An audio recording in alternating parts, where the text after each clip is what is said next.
What's going on YouTube, Vapes here. Today we're doing another review. This review is going to be on the iTaste VV V3. We're given this by eCigs Online Superstore. We've also got a few more products to review from them, but that's for another video. But yeah, we're going to cut straight to the close-up stuff.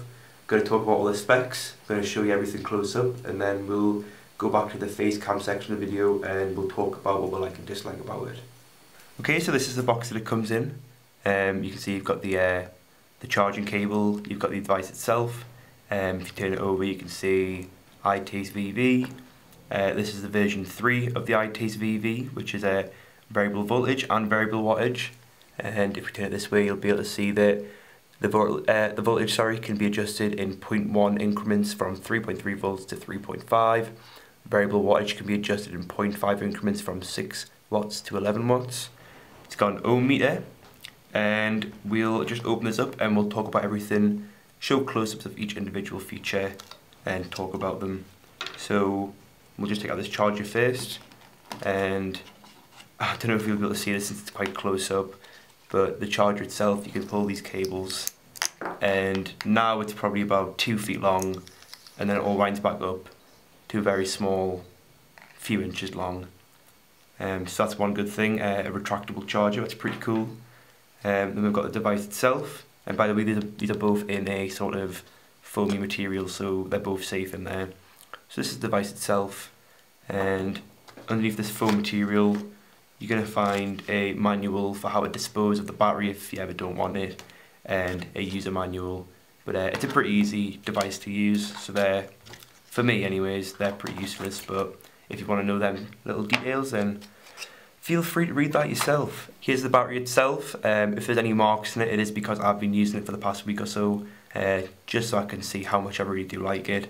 It does have a protector that comes on the screen, a little bit of plastic that you can leave on if you wanted to, but just for the sake of taking it off, I took it off. The size of it is 15mm by 15mm by 108.5mm in length. And the battery capacity is 800 milliamps, 800 milliamp hour, which is, it's a decent sized battery. I mean, even though it's not as big as what I usually use, with the atomizer which I've been using with this, and at the power that I've been using it, it's been lasting me like a full day. But I normally work at a computer anyways, so I can just plug in this USB charger and use it while it charges, because it's got a pass-through feature. So it's not like you have to plug it in, wait for it to charge and then use it. You can actually use it while it's charging, which by the way this is, I think it's a mini USB. I might be wrong about that. I'm pretty sure it's mini USB, but it might be micro USB. I'll put something on screen saying what type that is now, but all you do is plug it into the bottom and then plug this into a USB, and then you're ready to vape, and you can just vape it while it charges. But it does come slightly charged, so you can just use it straight away if you like. The one thing which I got confused about when using this was trying to figure out how to change from the different modes, because I used to have a iTaste MVP V2, which is, it's got the same sort of look, the same fields, it's all the same stuff except getting in the variable voltage and variable wattage. So getting the variable voltage, you just hold the plus button and then that comes up. And I'm sorry about this flickering on screen, it's something to do with my camera shutter speed, but I've got the settings all sorted now, so I can't really change it. So you hold the plus, and you can see I've had 33 puffs. That is the puff count of the first number that comes up, and then you can change from 5 volts all the way down, and you can't hold this button, it won't keep scrolling, you've got to click it, to 3.3 volts, but I've been using it at 3.8. And then to find out the resistance of your coil, you hold both the plus and the minus button, and you see it says none because I've got nothing on here. But if I get an atomizer and screw that on, you're going to see that 1.4 comes up, so that's a 1.4 ohm coil. But then to get into variable wattage mode, you've got to hold the plus and the power button at the same time. So if I hold both of them, plus first, then the power button, it's going to say V, and then it'll go to P, and then you can change from 11 watts all the way down to 6 watts in 0.5 increments. And then if you want to go back to voltage mode, you hold the negative and then hold the play button, the power button, and then it'll change back over to voltage. So like I said, it's got an ohm reader, which you just press both buttons to find out the resistance of your coil. So mine's 1.4, and I think that's a really good feature, especially if you're using RBAs or if you're rebuilding the heads in your atomizers, or if you want to find out what wattage you can put it on by using an Ohm's law calculator, it's good to be able to find out your resistance of your coils actually on the device, because for some people out there that don't have ohm readers, this is pretty perfect if you want an e-cig and have an ohm reader in one device. And like I said, there's your puff counter, so I think that's 34, unless I'm reading that upside down. Yeah, 34, so I've had 34 puffs with this. So that's the puff counter. It's got short circuit and atomizer protection. I'm guessing that just means that your atomizer won't blow up if it has a short, and the e-cig's not going to blow up if something goes wrong with the connection or anything like that. And you've also got over discharge protection, so basically your battery's going to be safe. As you can see, the LED goes green. That means that I am virtually full charge, or maybe 100% to 50%, and then it goes yellow when it's about halfway, and then it goes red when it's almost dead and it needs plugging back in. So that's a nice feature. It's nice that they put that in the button, and they've always done that. I mean, they did that on the MVP that I had about a year ago, and it's a really nice feature in my opinion. You can see that you've got 510 threading in here, and you've got ego threading down here. So if you've got a atomizer which has ego threading, you can screw that straight down onto there, and then you've got a nice look. But then if you have not, most atomizers of a smaller size, like around, how big is this, around 15mm, usually come with a beauty ring, just like this NatureVape Mini, which I'll put a link on screen up here somewhere. So you can see there's the beauty ring, and then you screw the beauty ring onto the ego threading, you screw the atomizer onto the 510 threading, and then that looks fine. It actually looks really good in my opinion, and so far it's been vaping really good as well. The battery itself is really easy to turn on. It's 1, 2, 3 clicks and it flashes, and then you know it's off, so you're not going to be able to do anything. None of these screens are going to work, the button's not going to work. And then 1, 2, 3 to turn back on, and it'll flash red, yellow and green, and that'll signify that it's on. So then it'll fire back up. The button itself has got a 10-second cutoff, so I'm just going to take off my atomizer, hold the button down for 10 seconds, and you'll see after around 10 seconds it will start to flash, and that'll signify that it's turning off because it's being used for too long. You see there it's flashed. Flashed 10 times. It basically flashes 10 times to let your atomizer cool down, or it thinks it might be in your pocket, so it's trying to prevent anything bad from happening. And then you can vape away again, and then you're sorted. This screen itself, once you've set your voltage, and if you have a look, my voltage is on 3.8. If I turn this off and then turn it back on, you're going to see that the voltage is still stored in there. The memory is still there. It's got like a sort of a memory board inside, which basically remembers whatever voltage or wattage that you've set your device at. But as you've seen, the puff counter resets every time that you turn your device off and on, which I personally don't mind. I don't really use the puff counter anyways, but if you do, that's something just to keep in mind. I've just quickly changed the settings of my camera just to show you that the screen does not flicker. It's perfectly fine. But the frame rate on this section of the video will be really slow because I put it down to 30 frames a second. But yeah, that just proves that that the screen doesn't flicker or anything. It's a perfectly fine screen. I think the device itself actually looks really nice. I love the little like vapory, flamey looking on switch that you've got here. It's got a really nice look to it. It's got a nice see-through window on it around the side, so you can see the colour of the LED. It's nice and shiny. It's got a nice shiny metal to it. So does the top section, the bottom section, and the screen protector bit.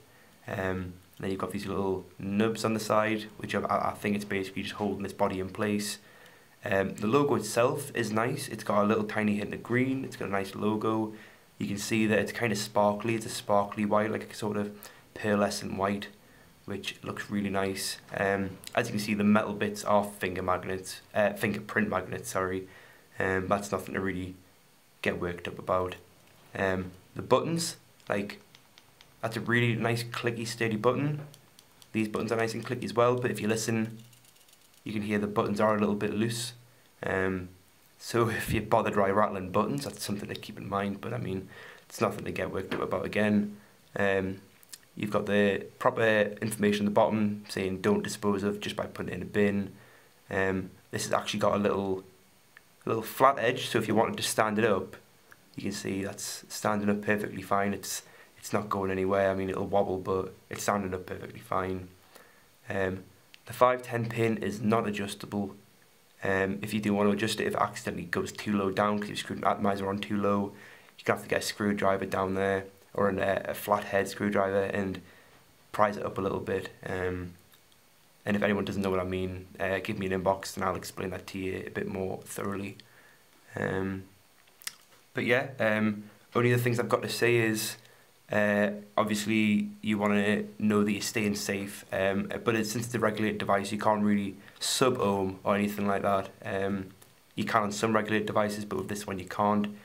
The most power you can get out of this is 11 watts, but to get that sort of power you need to be at 2.3 ohms, because at 11 watts, at 2.3 ohms, you're pulling around, I think it's 6 volts, which is the maximum power that this device can output. So if you want power, then 2.3 ohms is the highest you can go, and then 1 ohm resistance is the lowest resistance you can go to, and then your device will be powering that coil at 3.3 volts, and that's because of the amp limit. It's got a 3.5 amp limit. Okay, well now we're going to have a little talk about this. We're going to have a vape and I'm going to tell you how I think it performs. Okay, now we're just going to sit here and have a bit of a talk about this device. I'll tell you what I like and dislike about it. And what I'm going to be vaping is a NatureVape mini tank. That's just what I've been using. It just looks really nice and it performs really well. But there are also these, I think it's Tango dual coil clearizers, and these work really well on it as well. I'm going to do a review on these pretty soon.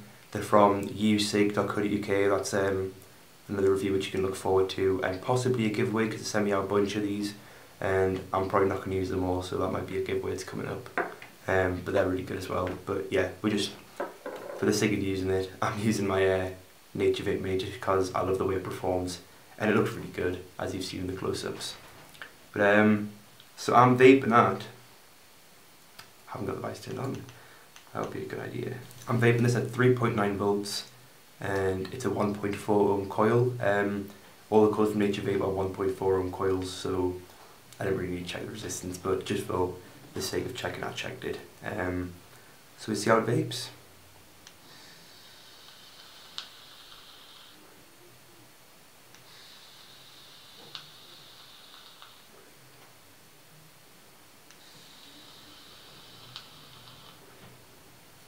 Obviously,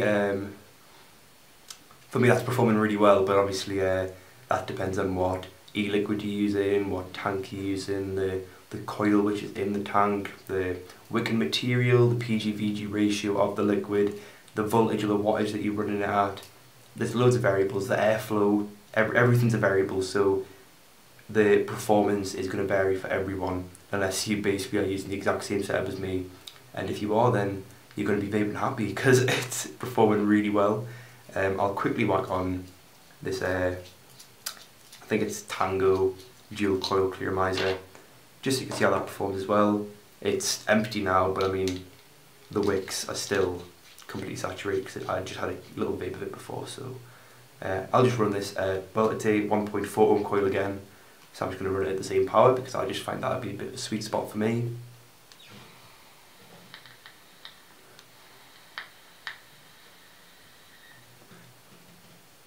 And you can see that's performing really good as well, and I can't wait to do a review on these because I mean for the price of them they perform absolutely wickedly. And I'm not normally a clearizer guy, and I'm getting really impressed with all these NatureVapes and these clearizers and stuff. It's crazy. But I mean the iTaste for me, it's performing perfectly. I had an MVP for a long time and I absolutely loved my MVP. It was the first device I ever had. It was quite big. It had a a really high milliamp hour battery. So the only difference with this really is it's only 800 milliamps opposed to, I think, the MVP, maybe it's around 1,500 to 2,500, somewhere in that range.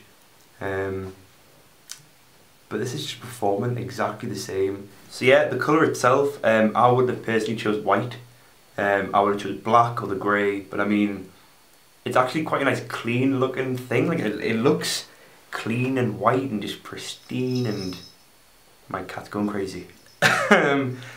Anyways, and the pearlescent sort of look to it, like it looks kind of sparkly. I mean, that looks really good. It looks good with the stainless steel, and overall it just looks really good. The buttons are really clicky.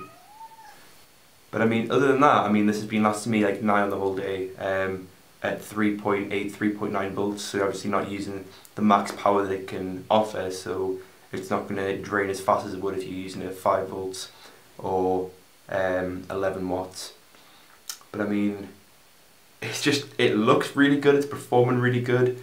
Some people might consider this a starter kit, but I mean, the vape I'm getting from this, the quality of it, it's that of like a decent, obviously not like a super high end kit, but like a decent, like intermediate, if that's the right word, sort of person's kit. If you're going to buy this, I think you'd expect it to perform okay, you expect it to just be a decent battery, but I mean, for me it's better than decent. Like, it's a really good battery, and I mean, I've been using this every day when I've been going out with friends, or if I've been like going somewhere, and I mean, it's been working great. Like, I've used it on nights out and I've had no problems with the battery running out, nothing like that. It's easy to use. You just screw your atomizer on, you're ready to go, and it's just really good. It's adjustable. I mean, you can adjust the wattage or the voltage. You can change what coils you're putting on here, obviously depending on the atomizer that you're using, and it gets a huge thumbs up from me. And the fact that you can use it while it's plugged in, like as a pass through, that's even better, because it means if all of your e-cigs have run out, or if this is the only e-cig that's run out, then you can still use it even when it's charging. And I mean, for $29.99, I'd personally be more than happy with this device. Maybe for that price, I'd hope for it to have a bigger battery, but I mean, for the size of it, you can't really expect the battery to hold much more power than that. As well as the fact that it's got a screen, it's got LEDs in the button, you can vary the wattage and the voltage, it's got a 10-second shut off, it's got all the circuit protection there, it's got atomizer protection, and all the threads are really smooth, everything's machined really well. So I don't think you can really complain about £30 or $29.99. So it definitely gets a thumbs up from me. If you want to get your hands on one of these, definitely go on E6 online superstore and go and buy one. Or if you just want to have a look, if you're interested, go and have a look. The link will be up here or in the description. But if not, I hope you enjoyed the review. Thank you for watching. I'm really enjoying doing these reviews at the moment. As you can see, I'm whipping one out every day or every other day. I'm just having a lot of fun doing these, and you guys watching kind of gives me more motivation to do them. So if you're not already subscribed, then hit the subscribe button down there, because it does motivate me. It does motivate me to make more videos. So yeah, thank you for watching. I hope you enjoyed it, and leave a comment, and a like, and subscribe if you haven't already.